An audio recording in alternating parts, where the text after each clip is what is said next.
voudrais peut-être moi-même, très rapidement, mais je n'ai pas beaucoup de choses à dire sur la question, dire deux choses très rapides. Moi, je pense que l'enjeu de ce colloque, les enjeux de cette rencontre, c'est à la fois, je dirais, de revoir un peu les paradigmes de la mobilité spatiale, internationale, les paradigmes qui nous permettent de penser cette mobilité, mais aussi de la réguler, c'est-à-dire de la part des politiques. Et puis, je suis de l'avis de Sikana Blaha de dire que tout cela doit être peut-être intégré, je dirais, dans quelque chose de plus large, qui cette démarche tunisienne, de plus en plus visible, hein, d'essayer de penser ce qui se passe aujourd'hui en Tunisie et je dirais, de revoir un peu les outils que nous avons dans les sciences sociales pour penser exactement ce qui se trame dans la société d'aujourd'hui. Alors, vous l'avez tous constaté, ce colloque est un peu, je dirais, centré sur l'idée du retour, mais pas uniquement sur l'idée du retour. L'idée, je veux dire, du double ancrage, en quelque sorte. Et ça, nous le savons. Les migrants sont à la fois dans deux mondes différents. Il y a ce mouvement pendulaire, on parlait tout à l'heure, Pierre Noël, qui est très important. Ils sont dans l'ici et l'ailleurs, et ils n'arrêtent pas je dirais, de faire ce mouvement-là de va-et-vient permanent. Et moi, je pense qu'il ne faut pas peut-être également penser que le retour est un retour définitif, très souvent. Hein. C'est parfois une halte, un moment, une pause quelque part, d'accord. Et il serait intéressant de voir comment, en fin de compte, ces gens-là qui ont décidé à un moment de partir, décident aujourd'hui de revenir peut-être qu'ils décideront encore une fois de repartir, et je crois qu'on doit un peu les accompagner, et dans cette démarche, et je dirais, comprendre un peu les logiques qui commandent leur comportement. Je dirais deux mots pour terminer, très rapidement.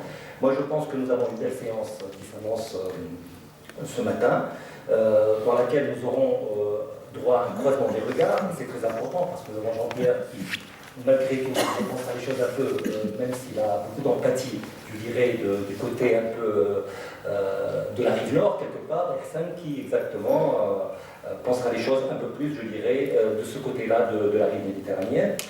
Ça, c'est quelque chose de, je pense, d'important. Et puis, deuxième détail important, je pense que cette séance est assez centrée, ou du moins essentiellement centrée, sur, je dirais, des enjeux qui sont à la fois de l'ordre du social et du politique, et qui essaiera de penser un peu l'articulation de ces deux niveaux d'analyse. Sans plus tarder, je donne la parole à Jean-Pierre Cassarigo pour nous parler exactement des migrations, de la réinsertion en Tunisie. Voilà. Merci beaucoup, Ahmed. Merci naturellement de modérer ce débat. Merci à vous d'être présents et je suis très heureux d'intervenir également après ces trois interventions introductives. Plus particulièrement après celle de M. Jazili, qui, comme vous l'avez peut-être compris à un certain moment, a évoqué un fait, un état de fait, à savoir l'Europe peut venir chez nous pour y investir, pour s'y installer, si vous voulez, alors que la Tunisie ne peut pas aussi facilement s'installer en Europe. Donc il y a ce que l'on pourrait évoquer, et cela est clairement évoqué, je dirais même, un problème de réciprocité, si vous voulez. Je trouve qu'il est intéressant que dans la nouvelle version, j'ose pas dire la version finale, mais la nouvelle version de la Constitution tunisienne, l'article 67, si vous le lisez attentivement, fait référence justement au fait que les traités signés par l'État tunisien, processus de ratification, mais ce qui est encore plus intéressant, il est écrit dans l'article 67 que leur application s'effectuera sous réserve de la réciprocité. Cette notion de réciprocité n'existait absolument pas dans la Constitution de 59. Et je la trouve très intéressante. Elle existait certainement dans d'autres textes juridiques, mais lorsque l'on s'intéresse à une constitution, je dirais, il est intéressant de s'intéresser à cette question, je dirais, très pertinente, surtout lorsque l'on sait que la réciprocité est un ingrédient indispensable pour le maintien justement d'une coopération à l'échelle bilatérale. Certes, on peut signer un accord, mais le maintien de cette coopération sera fonction justement de la manière dont la réciprocité sera respectée à l'échelle aussi bien bilatérale que multilatérale. Donc, naturellement, dans les faits, on le sait bien, ceux qui travaillent sur les relations internationales savent très bien que cette réciprocité ne se manifeste pas nécessairement de manière automatique et certainement pas de manière optimale. puisque l'on parle souvent de réciprocité déséquilibrée. C'est quasiment un oxymore, c'est-à-dire que l'on peut invoquer, comme dans tout accord bilatéraux, une forme de réciprocité, mais dans les faits, de facto, cela en fait revêt beaucoup plus une forme de déséquilibre entre les États. Donc il y a un décalage entre, je dirais, la théorie, ce qui est écrit sur le papier, et les faits en tant que tels. Et cela se manifeste plus particulièrement en matière de coopération sur la gestion des flux migratoires, et même en termes de coopération sur le contrôle des frontières. Alors pourquoi? Mais tout simplement parce qu'il existe de forts déséquilibres déjà en termes de coûts et de bénéfices. Il est naturel qu'un pays, par exemple nord-africain, aura naturellement des coûts et des avantages, des bénéfices, si vous préférez, fort différents par rapport à un autre pays du nord de la Méditerranée, en Europe. Cela se comprend aisément, ne serait-ce que, si je vous donne un exemple, mais parmi tant d'autres, je n'ai pas le temps en 20 minutes de vous exposer tous les exemples qui pourraient appuyer mon argument, mais si l'on parle de la réadmission, à savoir le processus par lequel une personne est expulsée d'un territoire national. Vous savez très bien qu'il y a, on s'en doute, même s'il y a des accords bilatéraux qui sont fondés sur la réciprocité, il est écrit dans les accords bilatéraux en matière de réadmission que les nationaux des parties contractantes devront être rapidement expulsés du territoire des parties contractantes, mais il est naturel que, comme on peut s'y attendre, qu'il y ait beaucoup plus, admettons dans notre cas, de Tunisiens en situation irrégulière en Europe qu'il y a d'Européens en situation irrégulière en Tunisie. Ce qui explique que, de facto, naturellement, cet accord a beau être fondé sur la réciprocité, dans les faits, cela ne peut en fait être le cas. Alors, finalement, lorsque l'on tient compte finalement de ces réciprocités déséquilibrées, eh bien, on peut s'interroger sur une question essentielle. De quelle manière, en quelque sorte, a-t-on pu surmonter justement ces déséquilibres, le sentiment que les coûts n'étaient pas les mêmes, que les bénéfices n'étaient pas les mêmes, et faire en sorte que des États qui ont des intérêts forts divergents puissent accepter de coopérer dans le cadre de pourparlers aussi bien bilatéraux que multilatéraux. Et en effet, la Tunisie, je parlerai principalement de la Tunisie, nous sommes en Tunisie, la Tunisie, depuis des décennies, déjà depuis l'époque de Bourguiba, coopère sur la base d'accords qui sont fort déséquilibrés avec des pays membres de l'Union européenne, sur plusieurs aspects, en termes de mobilité, en termes également de lutte contre l'immigration clandestine, et j'en passe entre autres. Et comment tout cela a-t-il été possible en sachant que les intérêts n'étaient pas les mêmes? Eh bien, cela s'est fait progressivement et de manière assez longue, je dirais. Mais cela s'est renforcé au cours des 15 dernières années.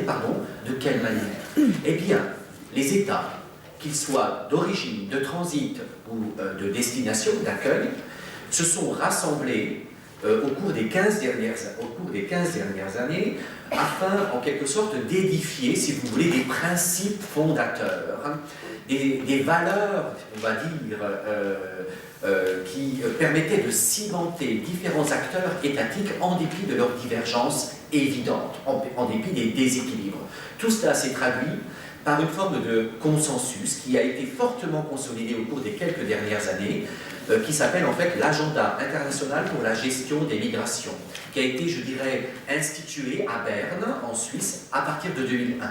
Il est important de parler de tout cela, et cela n'est absolument pas fortuit dans le cas de la Tunisie, mais tout simplement parce que la Tunisie a, comme tout pays du sud de la Méditerranée, je parle du Maroc, je pourrais parler de l'Égypte également, et d'autres pays du sud de la Méditerranée, a progressivement, si vous voulez, adhéré à cet agenda pour la gestion des flux migratoires, agenda international, qui était fondé sur un triptyque. D'une part, l'accueil temporaire des travailleurs migrants, j'insiste sur l'aspect temporaire, la lutte contre l'immigration irrégulière, dont la coopération en matière de réadmission, et le troisième lien, dont nous a parlé également M. Jazili, c'est le lien entre migration et développement. Donc, la consolidation, si vous voulez, de cet agenda n'aurait jamais pu être possible sans, disons, la pratique d'un répertoire lexical, comprenant des termes très variés, la soutenabilité, la gestion, l'opérabilité, la flexibilité, la responsabilité partagée, une approche équilibrée, le caractère temporaire des migrations. Ce sont des mots dont vous avez certainement entendu parler et qui d'ailleurs ont été, pour certains en tout cas, prononcés, même ce matin, au cours des interventions d'ouverture. Donc ce lexique, si vous voulez, a été un élément fondateur pour consolider cet agenda, afin de lui permettre d'être encore plus hégémonique en quelque sorte. Si vous voulez, une des implications majeures de cet agenda international pour la gestion des migrations internationales, qui est devenu en quelque sorte une forme de paradigme, et je suis fort heureux que Ahmed ait justement cité dans son introduction justement cette notion de paradigme, puisqu'il existe véritablement des paradigmes dont M. également Jazili a évoqué. Il nous parle sans cesse, les Européens nous parlent sans cesse de sécurité. Oui, tout cela fait en quelque sorte partie, si vous voulez, d'une implication majeure de l'édification de ce consensus, qui n'a pas été, disons, uniquement orienté vers la volonté de rassembler des États, des acteurs étatiques dont les intérêts étaient fort divergents, mais ce consensus avait également pour objectif d'établir une forme de hiérarchie de priorités. La sécurité, donc ce dont on vous parle sans cesse en Tunisie, au Maroc, en Algérie, en Libye aujourd'hui, naturellement, même si à l'époque, la Libye, à l'époque de Kadhafi, avait une réaction, je dirais, une attitude beaucoup plus, je dirais, autonome, comme l'était également, l'a été jusqu'à présent aussi celle de l'Algérie. Si vous voulez, il y a eu en quelque sorte une hiérarchie de priorités. On pourrait parler même d'une échelle de priorités qui a fait que la sécurité a été la priorité des priorités. Défense des droits des migrants, certes, cela constitue une priorité. Mais dans cette hiérarchie, la défense des droits humains, en quelque sorte, est évoquée, mais ne constitue pas véritablement une priorité majeure, si vous voulez, en termes de gestion des flux migratoires. Donc, si vous voulez, la prégnance de cette hiérarchie de priorités, de ces paradigmes, justement, a eu de fortes répercussions sur le respect des droits des migrants et de leurs aspirations, qui est le thème dont nous parlerons ce matin et cet après-midi au cours des débats, justement. Mais alors, de quelle manière? Bien, tout d'abord, lorsque l'on établit comme priorité des priorités le caractère temporaire, eh bien, il y a la dimension temps, qui est absolument fondamentale. Aujourd'hui, l'Union européenne, mais pas uniquement l'Union européenne, d'autres pays occidentaux, justement, proposent certes une mobilité, mais une mobilité temporaire. Ça, vous devez vraiment l'intégrer aujourd'hui, non pas pour l'accepter, mais pour comprendre justement qu'il existe en quelque sorte un paradigme, en quelque sorte une vérité établie, on va l'appeler comme ça, de manière critique naturellement, qui a nécessairement un impact. Lorsque on vous parle de migration temporaire, qu'est-ce que cela veut dire? Combien de temps, véritablement, nos migrants tunisiens pourront justement s'installer à l'étranger, acquérir des compétences, un capital financier, tout ce qui permet en quelque sorte, lorsque on revient au pays où on souhaite se réinsérer, a un impact sur le processus de réinsertion. C'est une évidence, naturellement. Donc, cette dimension temporaire a un impact nécessairement, même au niveau de l'expérience migratoire à l'étranger, en termes de liberté d'association. Aurez-vous le temps, justement, de prendre conscience, en tant que migrant, de vos droits fondamentaux, qui sont d'ailleurs, comment dirais-je, reconnus par le biais de standards internationaux au niveau du BIT, etc. Je parle de la liberté d'association, de la participation à des activités syndicales, tout cela a un impact en termes de temps, naturellement. Le droit au même traitement salarial, même s'il existe des lois, les conditions d'emploi, l'accès à la formation. Quel employeur va véritablement investir dans un migrant qui ne sera là que pour 6 mois ou 1 an et qui devra repartir? Parce qu'en quelque sorte, la bureaucratie demande à ce que le migrant ne reste pas plus longtemps que, admettons, 1 an et demi, comme cela est le cas dans certains pays européens. L'accès au logement décent, naturellement. Tout cela en fait partie, ce sont des questions qu'il faudra absolument résoudre. L'accès à la protection sociale et puis familiale, qui est un droit fondamental. Au regroupement familial sera-t-il compatible avec des migrations de plus en plus temporaires? C'est absolument, il est légitime naturellement de s'interroger et de voir comment progressive orientation vers l'immigration temporaire est compatible avec, entre autres, les conventions internationales d'humanité, la numéro 97 de 49, la numéro 143 de 75, qui sont des instruments internationaux veillant au respect fondamentaux des migrants, qu'ils soient permanents ou temporaires. Le BIT ne fait aucune différence entre les droits des migrants temporaires et les droits des migrants permanents. C'est absolument important de l'intégrer, cela aussi, alors que les États font de fortes différences, même d'un point de vue légal. Dans certains pays, un migrant temporaire n'aura jamais le droit d'accès au regroupement familial. C'est une chose à laquelle il faut absolument penser.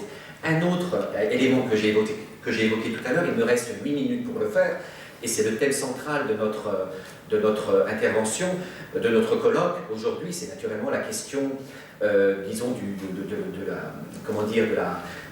du respect des droits, de l'aspiration et du lien avec entre, disons, migration, réinsertion et développement au pays. Bon, certes, les États aujourd'hui s'intéressent à la réinsertion des migrants temporaires, on le sait, je le sais très bien, bien évidemment. Mais cette réinsertion est perçue uniquement d'un point de vue, encore une fois, comme l'a dit M. Jaziri ce matin, que d'un point de vue sécuritaire, à savoir, on s'intéresse au fait que les personnes, les étrangers puissent venir chez nous en Europe, admettons, mais on s'intéresse au fait qu'après la fin de leur contrat temporaire, ces personnes reviennent bel et bien vers leur pays d'origine.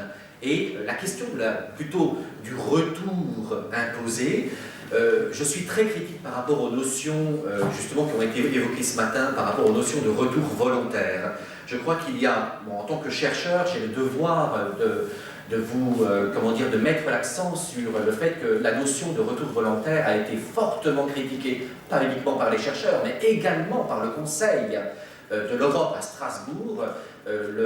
L'Assemblée parlementaire du Conseil de l'Europe a fortement et de manière véhémente dénoncé le caractère justement non volontaire des retours volontaires.